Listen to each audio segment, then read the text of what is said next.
In 2016, Honda pulled, seemingly out of nowhere, the 10th generation Honda Civic.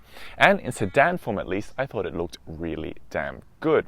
But that was 3 years ago, and since then competitors have responded.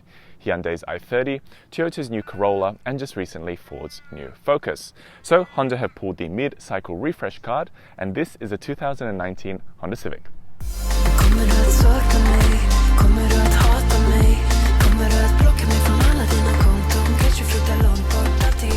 Now the Civic nameplate does get mixed responses from people. Some people love it, some people not so much. But with over 18 million sold, I can guarantee either you've owned one or you know someone who has. Personally, I do have a soft spot for the Civic, mainly because it was my first video and first car I ever reviewed and uploaded to this channel.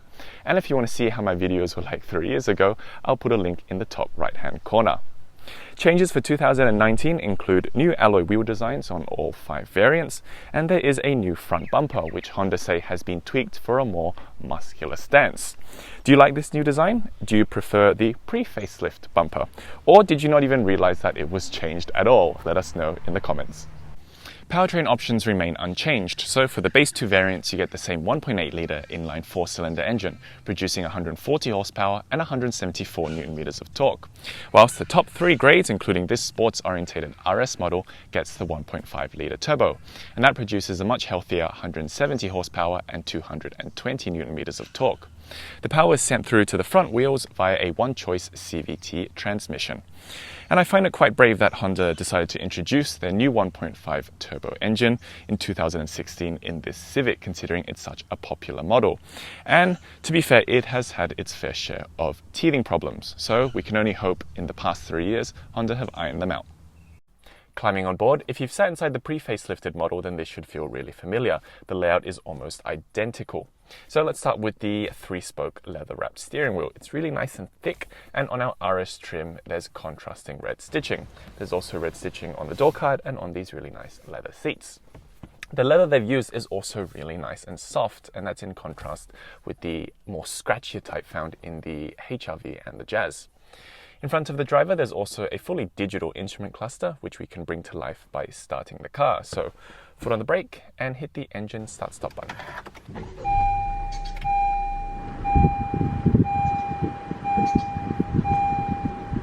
There's also this new faux carbon fiber-like material with geometric patterns, but there is one update in this interior that beats them all.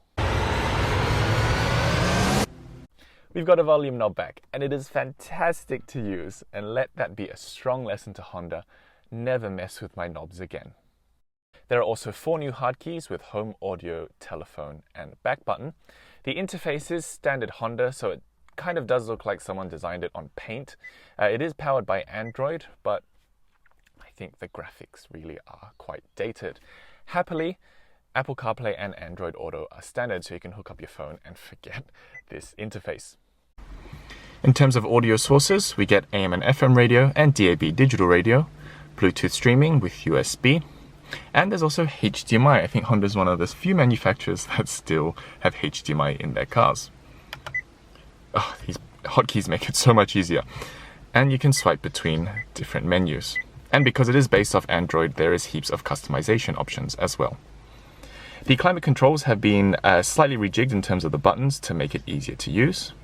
The dials that adjust the dual zone temperature are really nice to use. Listen to that click. Almost to ASMR in this car. 3-stage heated seats for the driver and front passenger. There is a small shelf to store your phone, and you'll see these little cutouts there for the cables because they run down here in this little shelf. Now in the pre-facelifted model, all the connections were kind of in a line this way, which made it really difficult to reach, but they've put the USB and the HDMI port directly on the edge, which makes it easier. There's also a 12-volt power point, but that is on the passenger side. The shifter, really straightforward, single line from park all the way down to drive. There is also a sport mode. Econ modulates the throttle and the air conditioning to save fuel.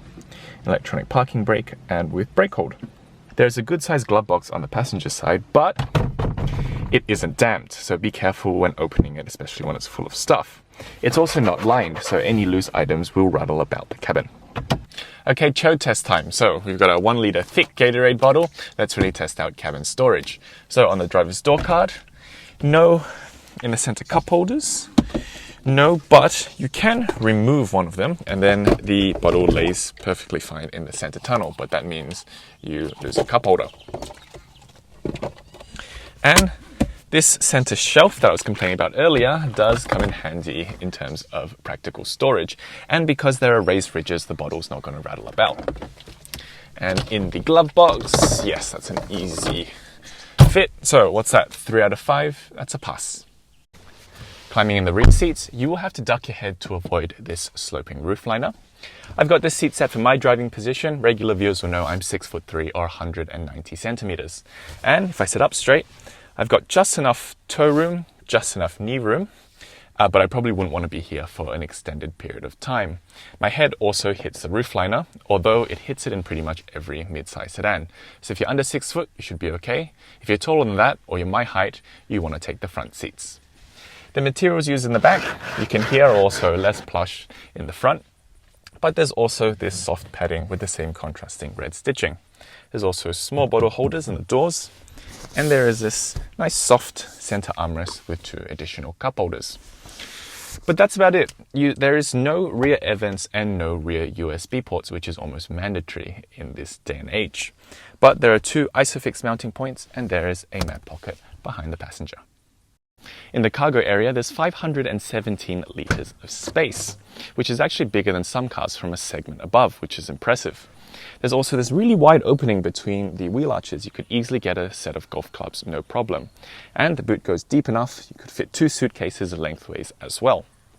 Underneath the floor, there is a space-saver spare tyre. But in typical Honda fashion, whilst the space is large, there's no real space division. So there's no shopping bag hooks or things to keep your items from rolling about. So you probably want to invest in a basket or a tray. For the rear seats, they go in a 60-40 split, and you can do it by pulling on these prongs, but you will have to push the seats down manually as they're not spring-loaded. So well, you are officially on the standby list, Catherine. Congratulations. Driving the Civic is actually quite a rewarding experience. First of all, you sit quite low in the car, it's almost like a sports car type driving position. And the seats, pedals, and the steering wheel are perfectly aligned, so you don't feel twisted behind the wheel. And handling has to be one of the Civic's biggest strong points. Because it sits so low to the ground, when you corner, it corners pretty much flat. And the engineers have done a really good job balancing comfort and handling with the suspension. It is tuned more towards comfort, as it should be, because it is just an everyday runabout car, but it still handles really well. And the steering as well. The steering is tuned for a quicker ratio, which means you don't have to turn it as much. And I know I've said this before, but I really like this steering wheel. It's the perfect shape, and I really like the leather. Because the thing is, what's the thing you touch most in a car? The steering wheel, and really makes a big difference. With 170 horsepower and 220 newton meters of torque, this 1.5 litre turbo is more than adequate for everyday driving, even with 4 people on board. It's even fast enough to once in a while push you back into your seat. And if you can spring for this engine, I would really recommend it over the 1.8. Not just because it has more power, but because that power comes on at an earlier RPM. If you get the 1.8, you have to rev it. And when you do, boy, will you hear this gearbox. This CVT is loud. A lot of car manufacturers nowadays have refined their CVTs to the point that it doesn't really make much of a racket. Doesn't look like Honda has though, because even with this engine, put your foot down and you can definitely hear it. Part of the Honda's sensing safety suite is lane keep assist, and during the day it works really well. It scans the line markings quickly and it keeps you bang in the center of it. But I found out at nighttime, it takes quite a lot longer for the system to recognize the lines, and you need almost perfect conditions for it to do so. And once you go through a traffic lights, for instance, where the light breaks up, then it takes a while for it to re-register. One thing that works well regardless though is the adaptive cruise control. You can adjust the following distance as you can with all other systems, and it has stop and go function. And if the car in front of you accelerates quickly from a stop, then the Civic will also accelerate at the same ratio. I find a lot of systems, the cars accelerate so slowly to the point that you want to take over because the car behind you is screaming at you. And that's the lightly facelifted 2019 Civic. What do you think of the car? As always, let us know in the comments. If you've enjoyed the video, give us a like and make sure you're subscribed to keep up with the newest videos and hit the bell to get a notification when we upload. That's it from me, and I'll see you in the next one.